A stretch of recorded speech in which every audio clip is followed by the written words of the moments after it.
Salut à tous et bienvenue dans ce nouvel épisode de Tech Antique. Tech Antique où l'on parle de technologie oubliée, atypique que j'essaye de faire revivre. Aujourd'hui justement j'aurais aimé vous parler d'une renaissance, celle d'un format oublié, d'un cliquetis d'obturateur disparu, de l'image qui danse à 18 images par seconde, le Super 8. Mais au lieu de vous montrer une caméra qui fonctionne, je vais vous raconter pourquoi mon projet ne fonctionne pas encore. Et pourquoi malgré tout je n'ai pas encore perdu espoir dans la création de ce projet et j'espère qu'il verra le jour très bientôt.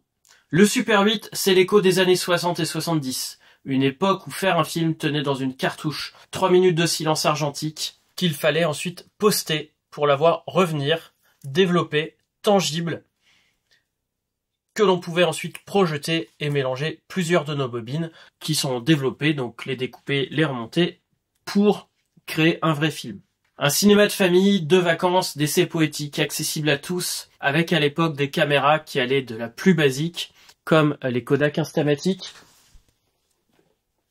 au plus complexe, comme ces Canon XL par exemple. Un format disparu, remplacé par le magnétique, puis le numérique, qui n'a, lui, pas besoin de développement, où l'on peut tout de suite revoir ce qu'on a fait et l'utiliser. La plupart de ces caméras dorment maintenant au fond d'un placard, abîmé par les affres du temps, et pourtant, quelque chose en lui résiste. Il y a des passionnés, des labos, des clubs qui permettent toujours, aujourd'hui, le développement des pellicules. Et on a toujours des pellicules neuves. La pellicule la plus présente à l'époque, le Kodachrome, n'existe plus, et ne peut plus être développé qu'en négatif noir et blanc. Le rendu exact de ces films, Super 8, ne pourra donc plus jamais exister, même s'il existe d'autres types de films, couleur et noir et blanc, qui sont toujours produits, notamment par Kodak et Wolfen. Donc les caméras qui ne se sont pas désintégrées sont toujours utilisables, mais beaucoup dorment à jamais, car mécaniquement ou électroniquement, elles sont en panne. Et moi, je voulais aller plus loin pour faire revivre ces caméras, celles qui sont justement en panne, mais numériquement, sans trahir leurs âmes. Pouvoir revivre ces créations, mais sans devoir vendre un rein pour chaque minute de film, puisque ça revient à peu près à 80 € de faire ces bobines de 3 minutes entre le film et le développement, sans compter la numérisation. Et surtout, pouvoir faire revivre certaines de ces caméras qui seraient sinon mortes au fond d'une armoire à jamais. Et au détour d'un sushi partagé avec Pablo, du laboratoire de cinéma, j'ai lancé « Et si on les réveillait ?» Et là, tout s'est enclenché. J'ai vidé mes placards, trié mes carcasses de caméra, évalué ce qui pouvait revivre, et il a fait de même pour le labo. Certaines fonctionnent encore, d'autres se sont tues pour de bon. Alors j'ai décidé, je vais créer des caméras Super 8 numériques, à commencer par une.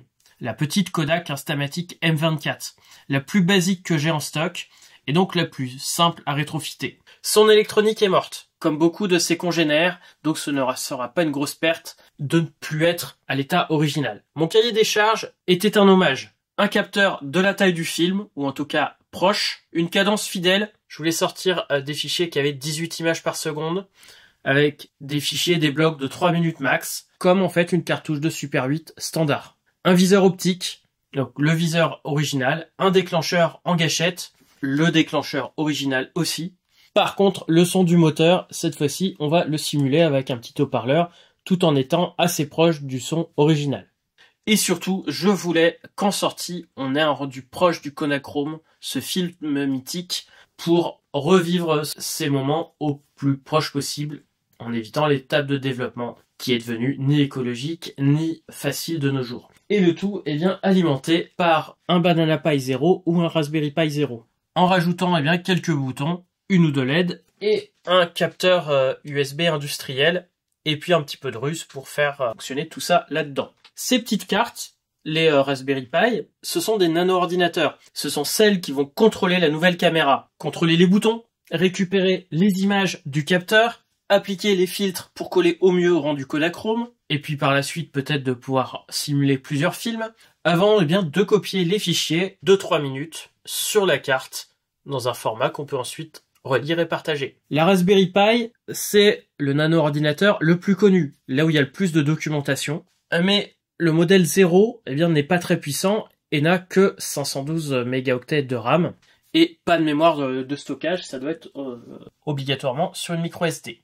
Par contre, la Banana Pi, elle a plus de mémoire, 2 Go, un peu plus puissante et avec du stockage intégré, ce qui va me permettre de créer des plus grosses séquences et donc d'avoir une meilleure image en sortie parce que je vais pouvoir directement récupérer le flux UV de la caméra industrielle. Pas avoir besoin d'avoir une carte SD qui pourrait se débrancher au milieu du tournage. J'avais donc, pour cela, j'avais créé le code, j'avais une vision, j'avais même des tests prometteurs, c'est ce que je vais vous raconter juste après. Mais là, eh bien, boum, j'ai buté sur 3 gros murs. Au départ, tout allait pourtant bien. Il n'y avait aucune raison que je ne puisse pas présenter une, voire 2 caméras, puisque celle-là, celle du laboratoire de cinéma, elle devait être fonctionnelle. Donc 2 prototypes complètement fonctionnels pour le festival expérience du laboratoire du cinéma le 8 juin.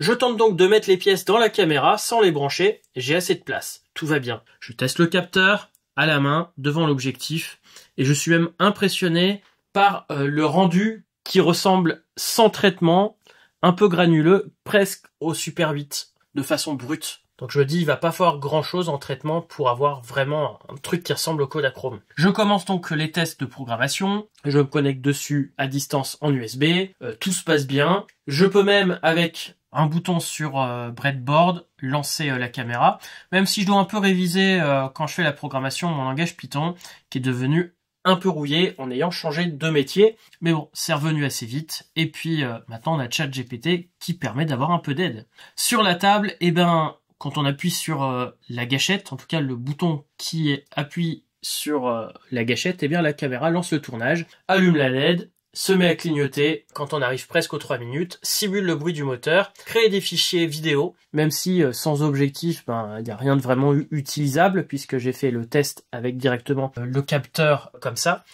L'objectif est resté dans la caméra. Maintenant que le gros est fait, ça fonctionne, il n'y a pas de raison que ça plante. Il n'y a plus qu'à remplir la caméra comme avec des gros Lego. Mais là, j'ai voulu commencer à faire la caméra pour de vrai. Assembler tous les composants électroniques. Et là, bim, un premier mur. Les soudures. Je voulais, pour éviter les déconnexions, brancher directement les composants sur la Banana Pi. Et là, je suis franchement nul. Clairement, j'ai grillé 2 écrans OLED. C'était juste du bonus. Mais par contre, le lecteur des cartes de la Banana Pi sur la première tentative. Pour me simplifier la vie, je me suis dit, je vais commander des shields. Brancher tout sur des breadboards. Les shields, c'est connecté avec ce qu'on appelle les fils Dupont. Ça prend plus de place. Je me dis ça va passer, mais non, ça prend beaucoup trop de place et ça ne rentre plus dans la caméra. Et en plus, eh bien, ça se déconnecte au moindre mouvement. Imaginez une caméra où à chaque travelling, il faut revérifier toutes les connexions, qu'un faux contact, 9 fois sur 10, eh bien, a fait planter l'enregistrement. Ça le fait pas. Et là, eh bien, je me rends compte que mes mains, ma vue, ma dyspraxie, eh bien, ça ne coopère pas. Le fer à souder, ça devient un obstacle que je pensais facilement franchissable, mais qui devient infranchissable pour moi maintenant. Pour le moment, en tout cas. Et j'essaye de réfléchir à toutes les solutions pour m'en passer, mais vu l'espace qu'il y a dans la caméra, même pour un prototype, ça ne passe définitivement pas. Et les fils Dupont, les shields, c'est simple, c'est beaucoup trop gros par rapport à mettre des composants directement. Rien ne rentre. Et si on force, ça casse. Et en plus, le capteur est fourni avec un câble USB de 2 mètres. Donc dans tous les cas, même si j'utilise des shields et que c'est bancal, là, le capteur ne passe pas. Il va falloir donc souder proprement avec des fils courts, mettre des résistances au milieu. Et comme j'ai dit précédemment, je sais définitivement pas faire. Et je sais pas si je pourrais être capable de faire un jour. Le deuxième mur, le support 3D pour le capteur. Je suis un débutant complet sur FreeCAD. J'ai réussi à apprendre un petit peu, mais là, faut quand même de la précision chirurgicale, avec des formes complexes, pour que le capteur soit super bien placé. Et en une semaine, eh bien, en fait, je me suis rendu compte que c'est mission impossible. Je vais pouvoir apprendre, j'ai déjà appris à faire notamment le support pour l'objectif du photobooth, mais là, pour la caméra, ça sera jamais prêt à temps. Donc, ça fait déjà 2 gros murs qui me semblent infranchissables en 10 jours. Et le troisième mur, la batterie. J'avais prévu dès le départ que si je n'avais pas ça, je pourrais sur le prototype, eh bien, le brancher en USB pour commencer. Mais je voulais vraiment réutiliser la poignée de la caméra pour y mettre, eh bien, les éléments lithium de ce type dedans. Donc voilà, dans les caméras, il y avait directement ici de quoi mettre des piles.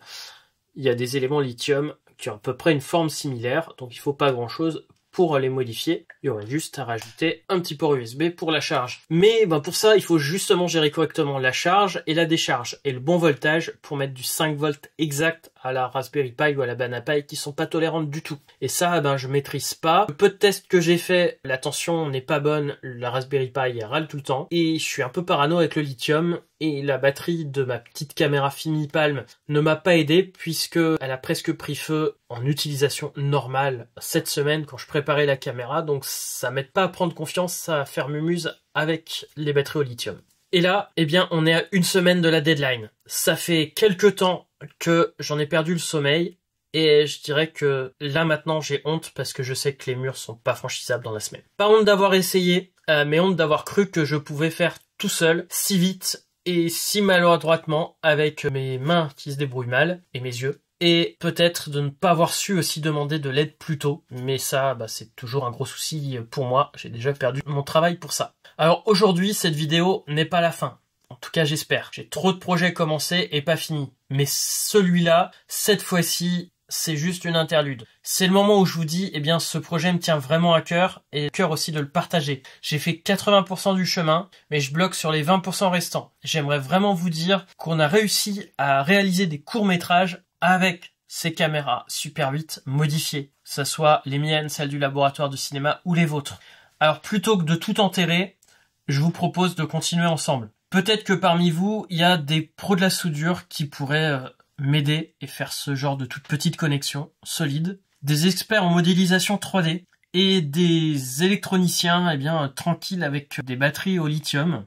Et puis, pour me suivre, des rêveurs comme moi qui veulent voir ces caméras revivre. Et si ça vous parle, si vous avez envie de filer un coup de main, une idée, un tuto, un encouragement, il y a les commentaires qui sont verts, bien sûr, les mails en direct, mais aussi, je vais ouvrir en plus une catégorie sur mon Discord et être beaucoup plus présent pour qu'on puisse en parler ensemble, en tout cas tous ceux qui sont passionnés là-dessus. Et bien sûr, je vais essayer de mettre en open source mes réalisations pour que tout ça puisse être réutilisé pour toutes les caméras qui dorment ou qui se revendent pour quelques pièces sur le bon coin ou en brocante. Mon but, c'est pas d'en faire du commerce, mais juste à l'instar du projet, par exemple Cinépaille, mais avec une philosophie différente, pour les refaire et donc créer des images comme avant. Un peu comme la philosophie me fait penser à l'appareil X-Half de chez Fuji qui vient d'être annoncé. Mais ici, plutôt que de faire de la photo comme ça, on va le faire en vidéo avec ce genre de caméra qui dorment. Voilà. Comme je disais, j'aurais aimé vous présenter le premier court-métrage fait avec pour la semaine prochaine et faire cette vidéo terminée pour ce week-end. Mais là, je dois me rendre à l'évidence. Aujourd'hui, cette caméra est encore à son état d'origine. C'est du laboratoire de cinéma. Instamatic M24 est en pièces complètes. Et celle-là, qui sera sûrement la troisième, est aussi toujours dans son état d'origine. Mais quasiment tout est prêt pour qu'elle refasse des vidéos, sauf les 3 murs dont je vous ai parlé juste avant. Sur ce, merci de m'avoir suivi sur cette aventure. J'espère que c'est pas fini cette fois-ci et je vous donne rendez-vous très bientôt pour de nouvelles vidéos avec la suite des Super 8, de l'histoire de l'informatique et plein d'autres choses. Sur ce, soyez authentiques et atypiques et à très bientôt. Salut!